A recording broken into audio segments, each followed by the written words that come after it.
السلام عليكم. اليوم ان شاء الله غنخدم معكم l'équation de la médiatrice d'un segment.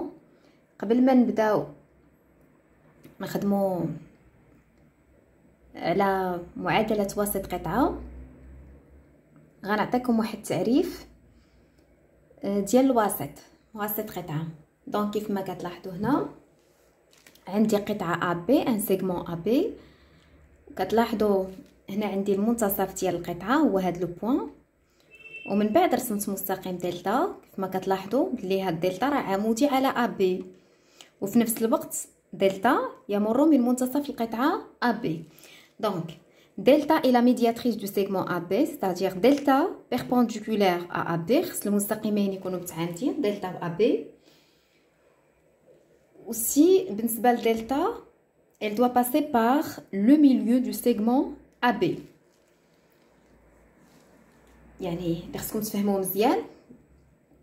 مجرد ما تسمعوا كلمه وسط قطعه فهو عباره عن مستقيم يمر من منتصف القطعه وعمودي على حاملها اللي هو المستقيم AB.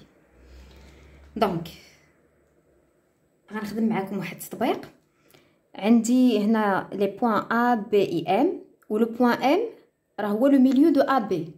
بالنسبه لي كوردوني ديال هاد لو بوين M قلنا 5 sur 2 et 5 sur 2. كيفاش كنلقاوهم؟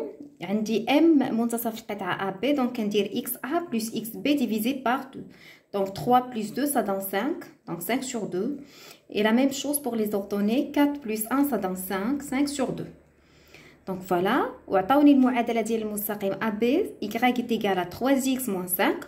Donc 3 c'est le coefficient directeur de cette droite.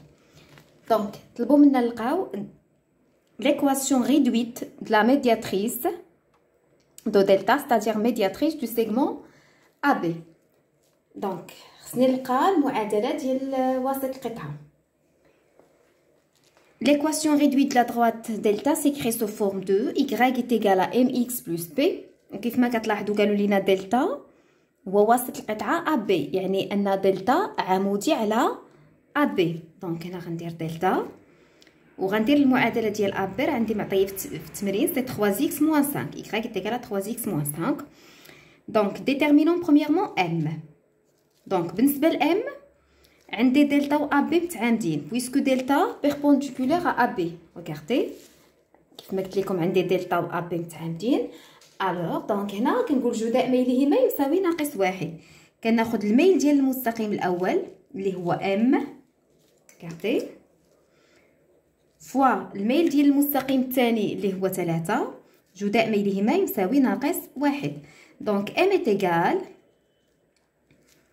دونك هنا راه غتعطيني موان 1 sur 3. وكتبت لكم بطريقه اخرى، قلت لكم بمجرد ما غتكتبوا هذه دونك كتلاحظوا بلي الميل ديال هذا المستقيم AB هو 3 وعندي AB ودلتا متعامدين.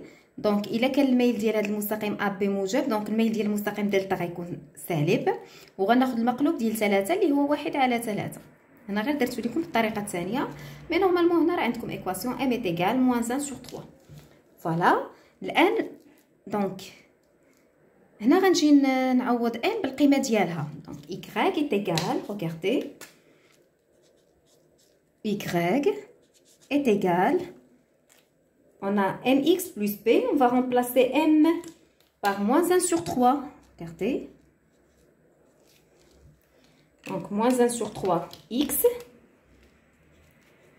plus b.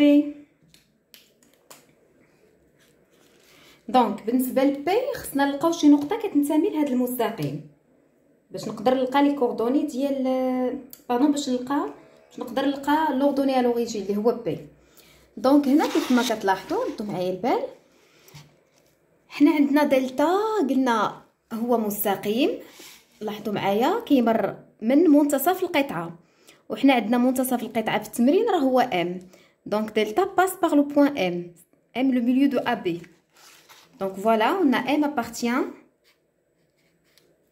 appartient à la droite delta. Donc نكتب هاد l'équation plus b. قلنا m تنتمي دونك كتحقق لنا هاد المعادله YM, on dit le point M de coordonnées 5 sur 2 et 5 sur 2. Donc, l'ordonnée à l'origine, c'est 5 sur 2.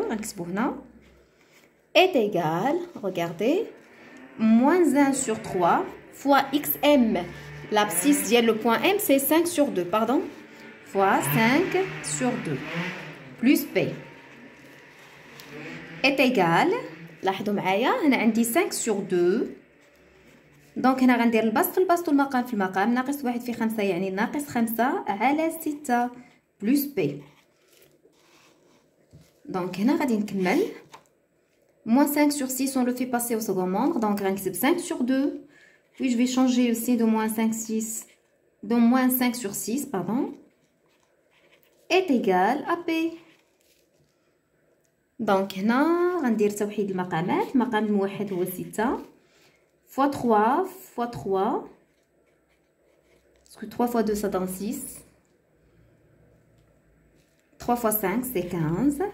Plus 5 est égal à P. Et on a 15 plus 5, ça donne 20. 20 sur 6. يعني العدد قابل للاختزال. نقسم البسط والمقام على 2. غيبقى ليا 10 على 3. فوالا on a trouvé le nombre P. وفي الأخير غنعوض P بالقيمة ديالها. دونك دلتا. regardez.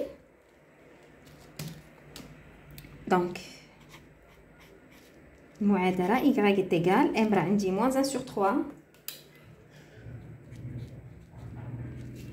X و P راه لقيناها plus 10 sur 3.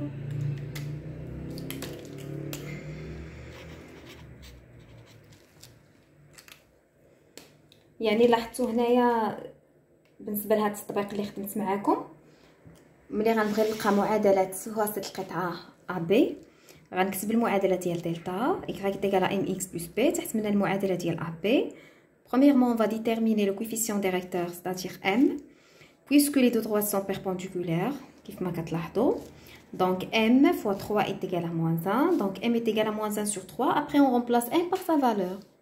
وبالنسبه لو بوين بالنسبه ل P اللي هو l'ordonnée à l'origine باش نلقاوه خصني نلقاو واحد لو بوين qui appartient à la droite delta. Comme vous voyez, on a M et le milieu de AB et aussi delta passe par le milieu de cette droite. C'est-à-dire M appartient à la droite delta. Voilà. أخير لقينا l'équation.